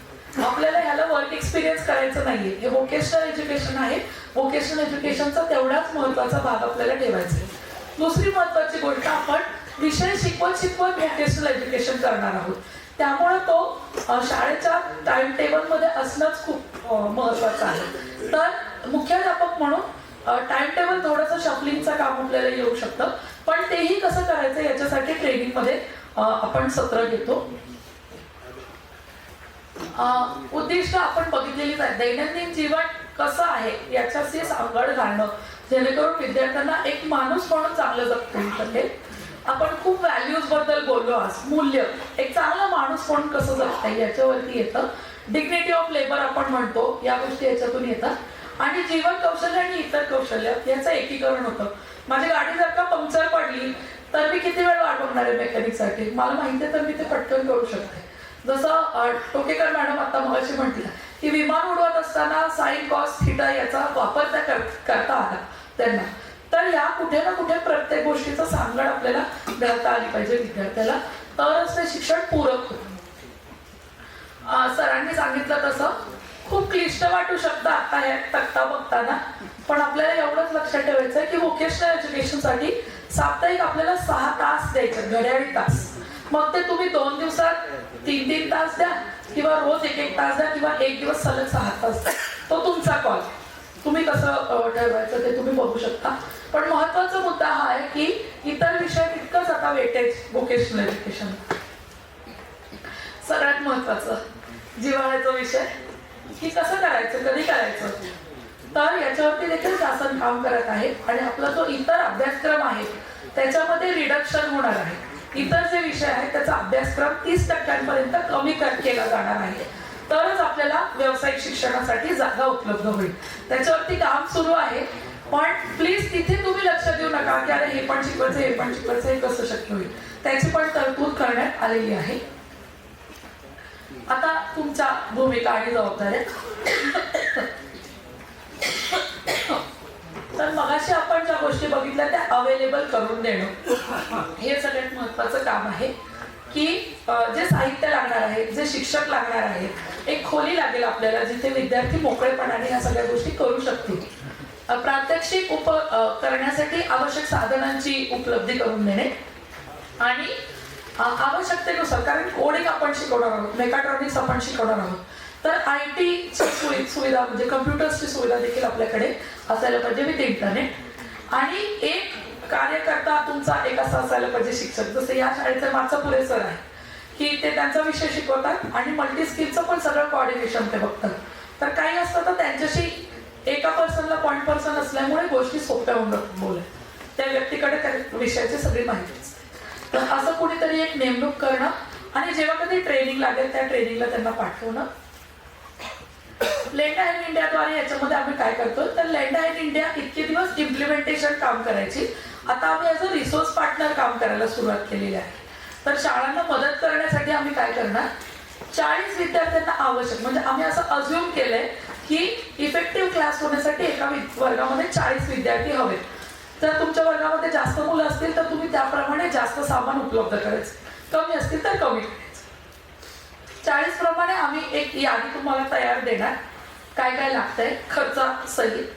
शिक्षकांचं प्रशिक्षण, तर हे 5 दिवसांचं प्रशिक्षण असतं, 2 वेळा होतं वर्षातून. आणि हे प्रशिक्षण मोफत असतं, फक्त तिथे येण्या जाण्याचा आणि राहण्याचा खर्च जो आहे तो शिक्षकांना किंवा शाळेला करायचा आहे.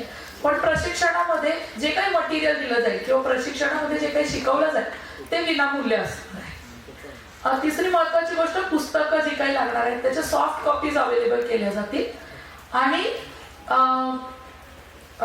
हे पण आपण सकाळपासून बघतोय की वेगळ्या प्रकारे याचं डॉक्युमेंटेशन कसं ठेवता येऊ शकेल, त्याच्या सगळ्यासाठीचे नमुने पण आम्ही तुम्हाला तयार करून देऊ. प्रक्रिया काय आहे, तर सगळ्यात प्रथम जर तुम्ही तयार असाल, तुमची मॅनेजमेंट तयार असेल, तर आम्ही या प्रकल्पात आमच्या शाळेत राबवण्यासाठी इच्छुक आहोत अशा अर्थाचं एक पत्र तुम्ही लेंडा इन इंडियाला पाठवायचं आहे. शेवटाला आपण कॉन्टॅक्ट डिटेल्स देणार आहोत, तुम्ही त्याचा फोटो घेऊ शकता, त्याच्यावरती तुम्ही पुढे कॉन्टॅक्ट करू शकता. एक साधं पत्र पाठवायचं आहे. ती झाल्याच्या नंतर जी काही आम्ही यादी तुम्हाला देऊ त्याची नियुक्ती तुमच्या शाळेमध्ये व्हायला पाहिजे, ते टूल्स पोहोचले पाहिजे, शाळेत एक वर्गखोली अवेलेबल पाहिजे आणि एक शिक्षकाची नेमणूक व्हायला पाहिजे. नेमणूक मी जेव्हा म्हणते तेव्हा आहे त्या शिक्षकाची नेमणूक, नवीन नेमायचा नाही. वेळापत्रकामध्ये त्याची तरतूद करून ठेवण्याची तयारी, त्याच्यासाठी परत आम्ही मदत करू, कारण मला माहिती आहे वेळापत्रक घालवणं म्हणजे खूप मोठं केवटिक काम असतं, पण त्याच्यासाठी पण आम्ही मदत करू. शाळेत उपक्रम सुरू झाल्याच्या नंतर, म्हणजे प्रशिक्षण आणि या सगळ्या गोष्टी सुरू झाल्याच्या नंतर लेंडा इन इंडियाचे प्रतिनिधी तुम्हाला भेटी देतील वेळोवेळी, जेणेकरून त्यांनाही समजेल की फील्डवरती कसा प्रकल्प सुरू आहे आणि कुठे कुठे गॅप्स आहेत, कुठे कुठे मदत लागते, या गोष्टी आपण इथे करू शकतो.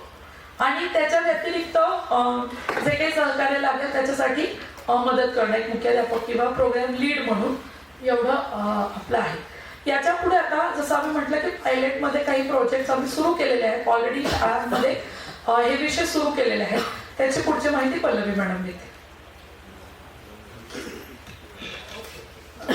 सुरुवातीला जसं मी सांगितलं की पायलट आम्ही सुरू केलं, कारण लेंडा इन इंडिया नेहमीच काळाच्या पुढे विचार करतो, तर त्यामुळे आम्ही 2024 मध्येच या पायलटची सुरुवात केली. 2024 साली 9वीला 3 सेक्टर शिकवले गेले आफ्टर ट्रेनिंग. तुम्ही बघू शकत असेल या फोटोमध्ये की ट्रेनिंग दिले गेले पुण्याला.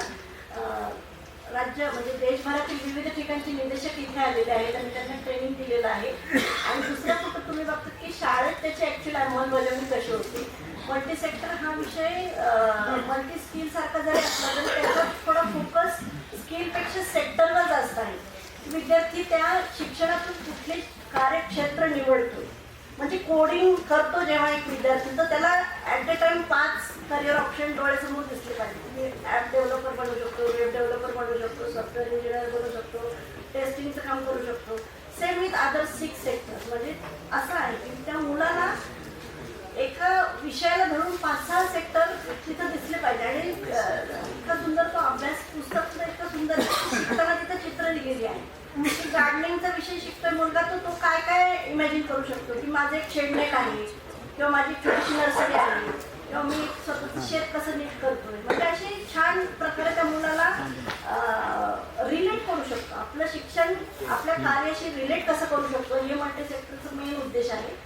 तर ह्या पायलटचा उद्देश तोच होता की हा जो अभ्यासक्रम केलेला आहे शासनाने, राज्य शासन म्हणा किंवा केंद्र शासनाने, त्याची परिणामता जाणून घेणे. म्हणजे मुलांना काय वाटतं, हे शिकल्यानंतर मुलांना ते रिलेट करू शकतायत का.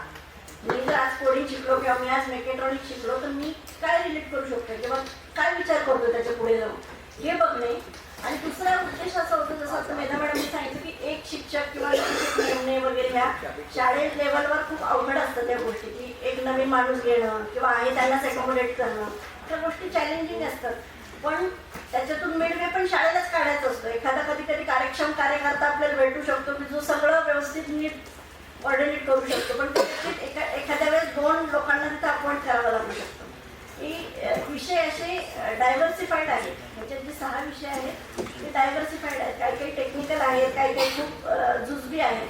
तर त्यामुळे एक निदेशक किंवा एक शिक्षक हा विषय कसा पुढे नेतोय हे बघणं सुद्धा त्याची पाहिलेचा उद्देश आहे.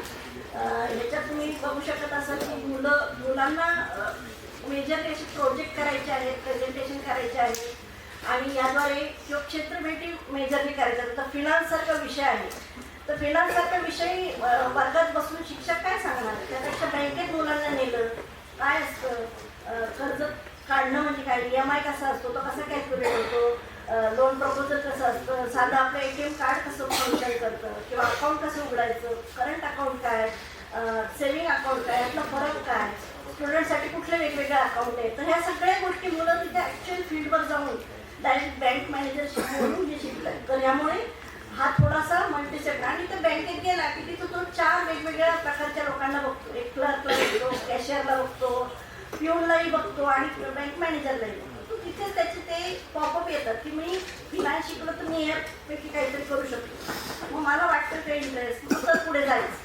म्हणजे हा मल्टी सेक्टरचा थोडासा पुढे जाऊन करण्याचा उद्देश आहे. तर आता साधारण 2रं वर्ष आमचं ह्या पायलटचं संपत आलेलं, 10वीला ती मुलं, आणि आमचे फील्ड ऑफिसर्स वेळोवेळी या शाळांना भेटी देतात, निरीक्षण करतात. त्या निरीक्षणातले काही मुद्दे असे आहेत की ज्याचं आम्ही ट्रेनिंग दिलेलं आहे 6 सेक्टरचं. तर ते 6 सेक्टरनुसार त्याचं अंमलबजावणी व्यवस्थितपणे चालू आहे. काही ठिकाणी निदेशकांना अडचणी येत आहेत. जसं फॉर एक्झाम्पल आता एखादा आय डोंट म्हणजे एज मॅटर नाही करत, पण एक रिटायरमेंटला आलेली व्यक्ती जर तिथे निदेशक आहे आणि त्यांना मेकॅट्रॉनिक्स आता शिकवायचं आहे, की ज्यांचं स्वतःचं थोडंसं स्वतः शिकण्याचं एज गेलेलं आहे, तर मग अशा वेळेस ते काय करतायत, तर तिथं ते त्या चॅलेंजला ते कसं आयडेंटिफाय करतात आणि कसे सोल्युशन्स काढतात. तर ह्या सगळ्या गोष्टी आम्ही नोंदी करून ठेवतोय. त्याचप्रमाणे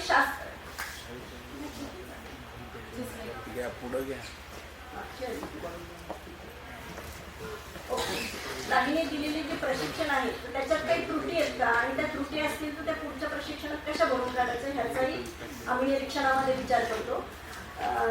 जसं मी आधीच सांगितलं की काही काही विषय असे आहेत की जिथे क्षेत्र भेटले, जसं फिनान्सचा विषय तर बँकेत गेलं तरच त्या विद्यार्थ्याला फिनान्सचा विषय कळेल, किंवा कोडिंग सारखे विषय किंवा मेकॅट्रॉनिक्स सारखे विषय तर सॉफ्टवेअर डेव्हलपर येऊन, किंवा शाळेचे माजी विद्यार्थी जे सॉफ्टवेअर डेव्हलपर झाले किंवा सॉफ्टवेअर लाईनमध्ये आहेत त्यांना बोलावणे. म्हणजे त्यांनाही एक डिग्निटी ऑफ हे येतं की शाळेला काहीतरी आपण बांधली लावत, आपण या शाळेचे माजी विद्यार्थी आहोत, तिथं जाऊन मी गेस्ट लेक्चर घेणार, आणि समोर बसलेल्या ऑडियन्समधल्या मुलांनाही वाटू शकतं की अरे वा, ही माझ्या शाळेची माझी विद्यार्थिनी आहे, आज ही सॉफ्टवेअर डेव्हलपर झालेली आहे, मी पण पुढे जाऊन असे बनू शकते. म्हणजे हे सगळे एकमेकाला कनेक्टेड विषय आहेत.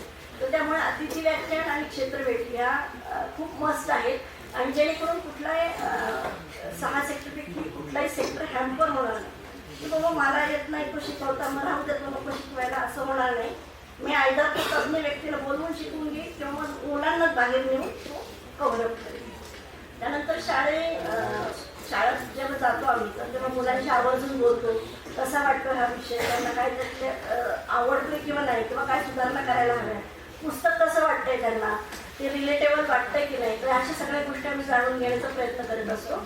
आणि एक गोष्ट आम्हाला खूप अनुभवाला आलेली आहे की हाताने केल्यामुळे मुलांना हे लक्षात नाही ठेवावं लागेल. कुठलीही गोष्ट जेव्हा माणूस हाताने करतो तर तिथे मन, मेंदू आणि मंडळ तिथे एका ठिकाणी असतं, ते गोष्टी लक्षात नाही ठेवावं लागेल. आपली जुनी शिक्षण पद्धती जी होती, रात्र बसून आपण ते वाचतो आणि दुसऱ्या दिवशी जाऊन पेपरमध्ये ते लिहितो. म्हणजे गोका आणि ओका, आज कोणीतरी म्हटलं सकाळी की गोका आणि मग ते ओका, ते तसं नाही आहे. मल्टी सेक्टरमध्ये विषय समजला, मला कळला, तर मी त्याचं असेसमेंट देऊ शकणार. तर त्यामुळे मुलं ह्याच्यात जास्त इंटरेस्ट घेत आहेत. आणि पायलट उपक्रमाचं आता मेधा मॅडमनी म्हणलं, आमचं दस्तऐवजीकरण किंवा डॉक्युमेंटेशनवर खूप भर असतो.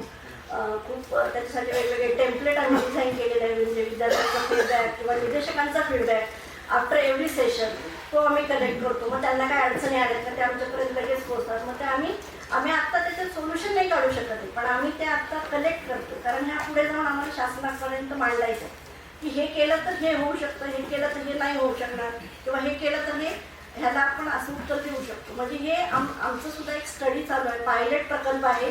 आम्हाला त्याच्यातून खूप लर्निंग मिळतात आणि हे लर्निंग आम्ही सगळ्यात कलेक्ट करायचं काम करतो आणि पुढे शासनाला आम्ही हे मांडण्याचा प्रयत्न करणार आहे. 27 साली मल्टी सेक्टर सगळीकडे 9वीला अंमलात येणार आहे.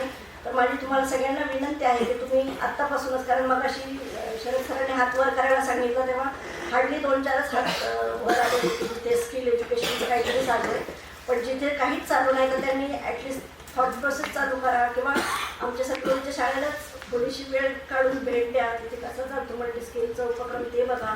त्याच धर्तीवर मल्टी सेक्टरचं आहे किंवा इथं कौशल बोधसुद्धा चालू आहे. तिथेही तुम्ही माचपुरे सर आहेत किंवा आमचे गायकवाड सर आहेत, त्यांच्याशी भेटूनसुद्धा तुम्ही जी माहिती आमच्या सत्रातून मिळालेली आहे किंवा थोडंसं आम्हाला काही झाल्यामुळे राहून गेली असेल तर ती माहिती त्यांना विचारू शकता. किंवा आमचा हा जो कॉन्टॅक्ट ईमेल आय डी दिलेला आहे तर त्याच्यावर सुद्धा किंवा सरांकडून आमचे कॉन्टॅक्ट नंबरही घेऊ शकता.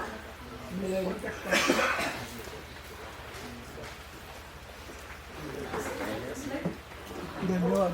त्यांचा फोटो काढून घेऊ शकता तुम्ही किंवा मग माझा नंबर गायकवाड सरांकडे आहे. त्यांना आता तुम्हाला काही प्रश्न आहेत का?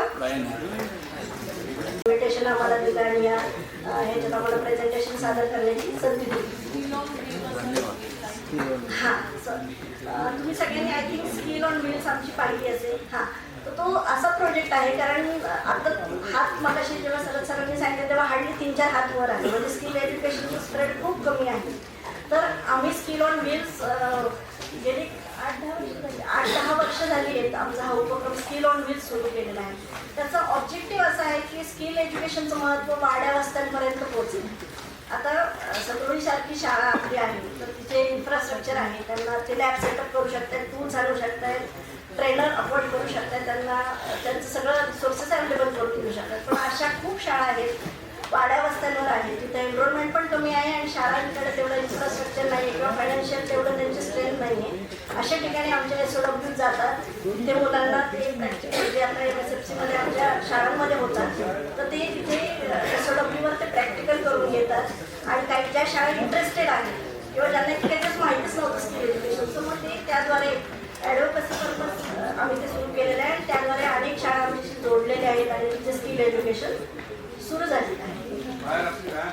हो, SOW.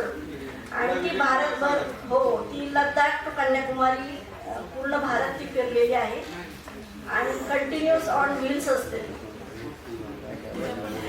हा, उद्याही आहे, तुम्ही आवर्जून भेट द्या. तिथे पॅम्पलेट वगैरे आहे, त्याच्यावर माहिती आहे आमच्या उपक्रमांची आणि त्याच्यावर तुम्हाला कॉन्टॅक्ट नंबर वगैरे मिळू शकते. आणि पुण्याला आमचं कारीगर म्हणून एक मोठं प्रशिक्षण केंद्र आहे, तिथे येऊन तुम्ही कधी भेट देऊ शकता, आमच्याशी कॉन्टॅक्ट करा आणि तुमच्या भेटीचं नियोजन नक्की करू.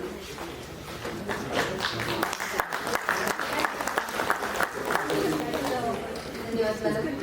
यानंतर श्री संजीवजी सगरोळीकर सरांना मी विनंती करते की त्यांनी अध्यक्षीय समारोप करावा. सर्वांना नमस्कार. अध्यक्ष समारोपाला उठण्यापूर्वीच मी संभाजी सरांना विचारलं होतं की यानंतर चहा पाण्याची व्यवस्था आहे का. ते हो म्हणून सांगितलं. त्याच्यानंतर मी डेअरिंग करतो तुमच्याशी बोलायचं. आताच महात्मा गांधींच्या नई तालीम या संकल्पनेवर आधारित जे विज्ञान आश्रम कलबाग सरांनी 1983 मध्ये सुरू केलं पाबळला, त्याचे श्री शरद जाधव सर आपल्याशी बोलले. त्याच्यानंतर संजयताई आणि मेधाताई यांनी उत्कृष्ट माहिती दिली.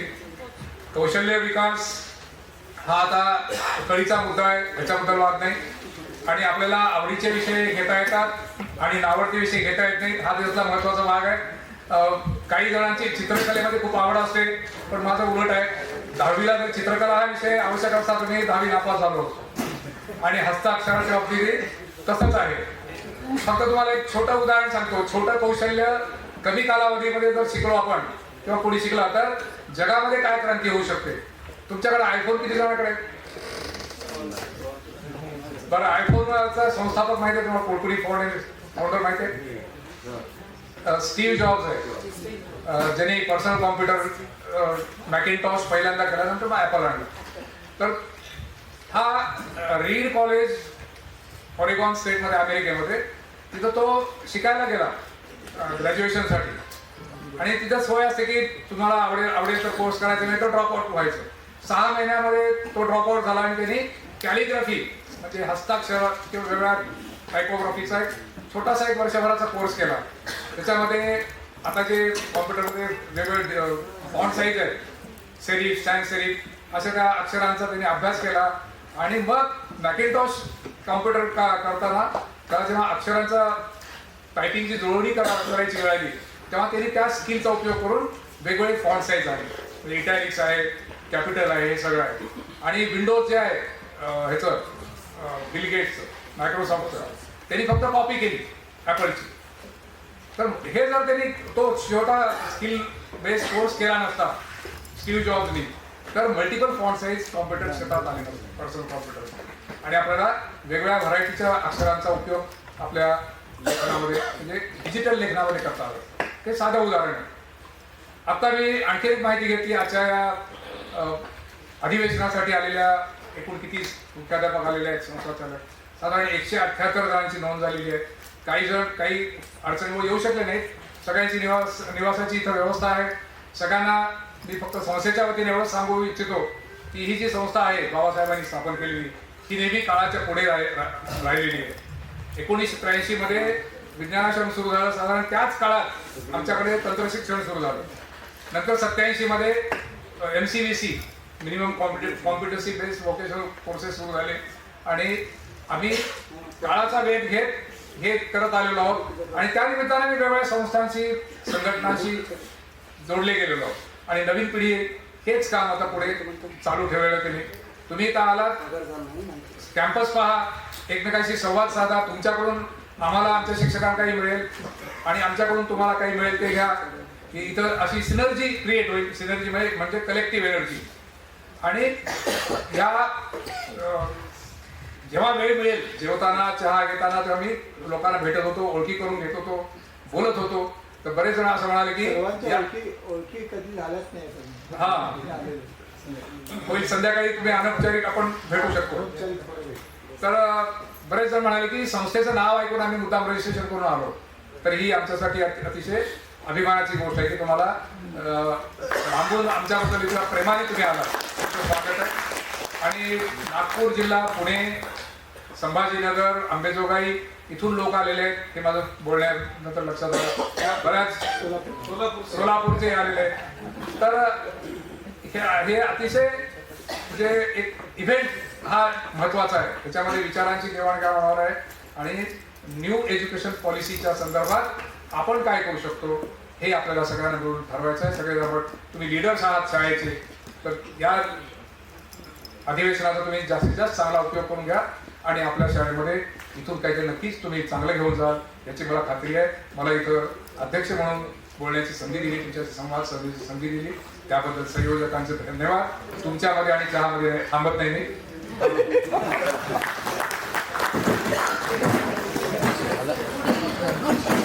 आभार मानण्यासाठी श्री अशोक मितलवार सरांना निमंत्रित करते. सर्वांना नमस्कार. राज्यस्तरीय मुख्याध्यापक अधिवेशन एज्युकेशन 2026 या कार्यक्रमासाठी उपस्थित असलेल्या सर्व मान्यवरांचे मी मनापासून आभार व्यक्त करतो. त्यानंतर आजच्या राष्ट्रीय शैक्षणिक धोरण 2020 या कार्यक्रमाचे अध्यक्ष म्हणून लाभलेले माननीय संदीपजी सरवळकर सर, विश्वस्त संस्कृती संवर्धन मंडळ सर्व यांचेही मनपूर्वक आभार. तसेच आजच्या कार्यक्रमासाठी प्रमुख वक्ते म्हणून लाभलेले आदरणीय शरद जाधव सर, विज्ञान आश्रम पाबळ, तसेच आदरणीय श्रीमती पल्लवी कोष्टी मॅडम, श्वेता बनकर मॅडम यांचेही मनपूर्वक आभार. त्यांनी उत्कृष्टपणे असं अनमोल असं मार्गदर्शन केलं, त्याबद्दल त्यांचे आभार. तसेच आजच्या या कार्यक्रमासाठी प्रमुख उपस्थिती म्हणून लाभलेले आदरणीय श्रेया देशमुख मॅडम, प्राचार्य BBA कॉलेज सरवळी यांचेही मनपूर्वक आभार. तसेच इतर सर्व मान्यवरांचे मनपूर्वक आभार व्यक्त करून मी अध्यक्षांच्या वतीने हा कार्यक्रम संपला असं मी जाहीर करतो.